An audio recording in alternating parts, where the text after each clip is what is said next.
This video provides background to the Leadership Academy for Development's case, Serious Business, Diminishing the Size of the Informal Sector in Medellin, Colombia.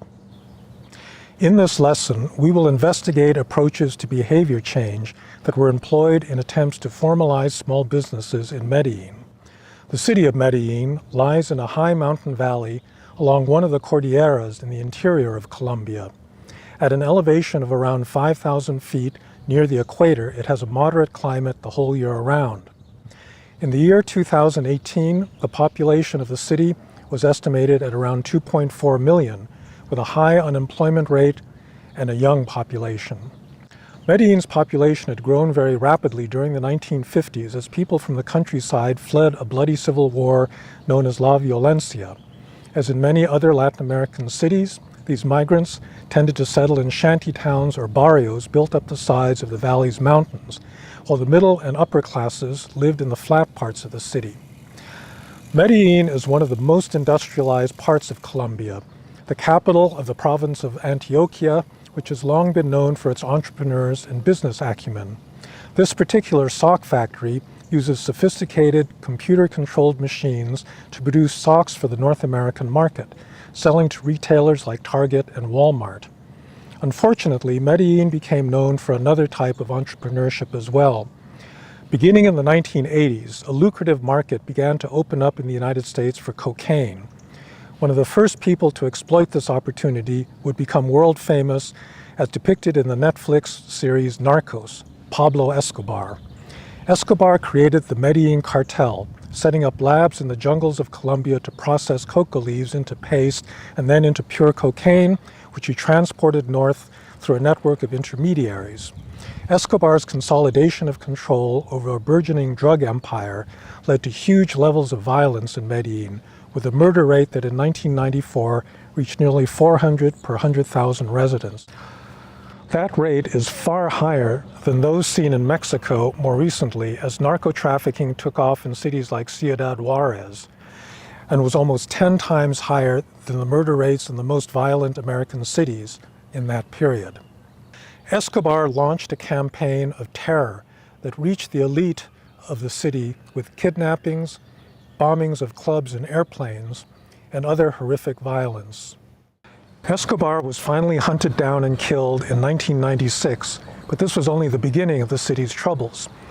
There are several armed groups fighting the state, particularly the FARC, the ELN, and M19, that started out as left-wing revolutionaries but ended up supporting themselves through drug trafficking and kidnapping. In response, the ranchers and businessmen of Antioquia began to use paramilitary organizations to protect their property, like the AUC led by Carlos Castaño. The violence subsided only after the election of Álvaro Uribe as president of Colombia in 2002. Working with the United States under Plan Colombia, Uribe dramatically built up the size of the army and national police and was able to take on the FARC and other armed groups. He was able to negotiate a peace agreement called the Ralito Accords in 2005, under which the paramilitaries agreed to disarm and demobilize in return for lenient sentences. Colombian civil society had been traumatized by the violence, so pervasive that it touched a very large part of the population.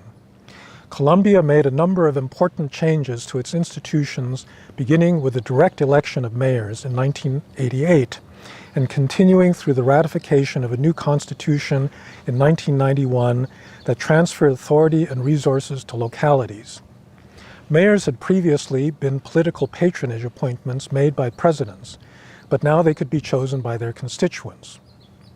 One of the new officials was Sergio Fajardo, elected mayor of Medellin in 2003. He was very unusual for a Colombian politician. He had a PhD in mathematics from the University of Wisconsin, started writing a regular newspaper column in the 1990s, and became a member of a civil society organization in Medellin called Compromiso Ciudadano. Unlike the normal patronage-based politicians who dominated Colombian politics up to that point, he was elected by a coalition of voters without the backing of a traditional party. As mayor, Fajardo began to change the nature of municipal politics. He emphasized new social policies, investing in innovative programs and physical infrastructure. He said he wanted to build the most beautiful buildings in the poorest neighborhoods, and he proceeded to do just that. The Biblioteca España, for example, was a library, and it was sited at the top of one of the poorest neighborhoods in the city, Comuna 1. The library had facilities like a computer lab that could be used by children in the surrounding community. Another example of new infrastructure was a science museum that was constructed in a poor neighborhood called Moravia. The purpose of these investments was not simply to open up opportunities for the poorer inhabitants of Medellin, but also to build trust. Previously, the government had provided almost nothing in terms of services to those in the barrios. The Science Museum was tangible evidence that the city actually cared what happened. The city of Medellin had recently completed a new metro line that ran through the flat parts of the city. The metro served the wealthier residents of Medellin, but was not that easily reachable by the maids and busboys who lived in the barrios up the hillside. The poor were often trapped in their neighborhoods due to the violent gangs and guerrillas who controlled access. To fix this problem, Fajardo's administration built a series of cable cars like those used in ski resorts to carry people up to the top of the hillsides, thereby connecting them to the transport system below. Fajardo's administration and that of his successor, Alonso Salazar, undertook a series of integrated urban projects like the ones in Comuna 13. Comuna 13 was one of the poorest and most violent barrios in Medellin, a place where public authorities didn't dare to enter. Working together with Uribe's national government, the neighborhood was retaken in a violent military operation called Operation Orion.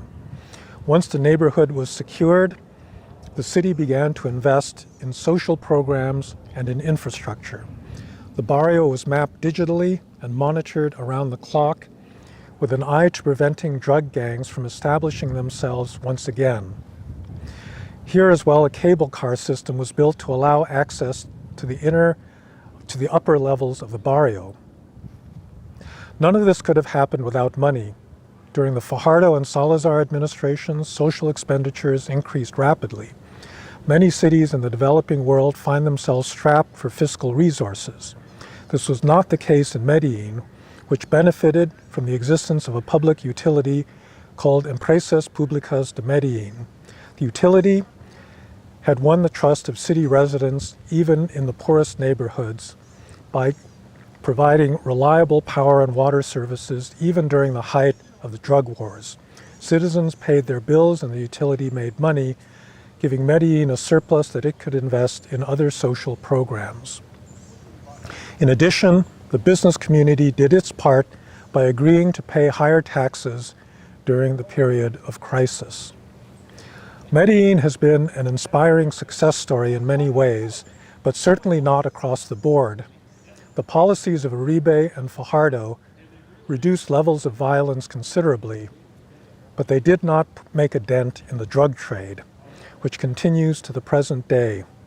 Levels of violence, after falling dramatically in the early 2000s, began to rise again later in the decade, and there were repeated accusations of human rights abuses in the Uribe administration long after he left the presidency. Nonetheless, the sharp reduction of violence made life far more bearable for both the rich and poor inhabitants of Medellin. It shows that elected politicians can be held accountable and deliver real services to citizens, and that social policies, if carefully thought through, can build trust and a sense of community.